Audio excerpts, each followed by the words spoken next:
我是完全贴住头皮的，我没有做任何一个手脚，现在就完全贴住头皮。你看它侧面它是一直往下掉的，因为我是用一个单一的皮筋去打了个底。你看现在是不是显得那个侧面不太好看的？我教大家怎么去用，再给你们看一下卡色。黑色头发的话就是黑色和卡色都可以的，整个马尾提起来，直接打开夹在马尾根部这里，轻轻一夹，不需要其他多余的步骤了。好了。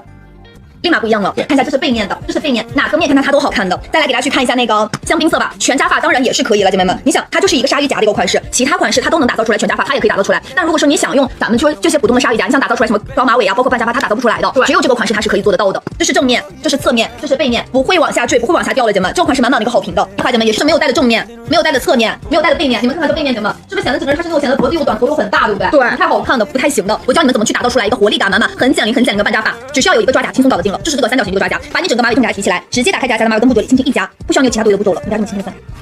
姐妹轻松搞定了，手上点并排的一个款式，让你零失误的一个款。这是现在正面看我样子，给你看看这是现在侧面，再给你看一下背面，看看背面是不是很难看？是的，大家也都想看现在的背面的效果，就感觉它是自然而丰高紧密，它也不会显得我的头发那么就是头那么大了，不会的，哪个面看它都是非常好看、非常漂亮的，充满活力感的。半扎发我只用了那么一点点头发，它能带给你效果，让你的发量感觉就是像。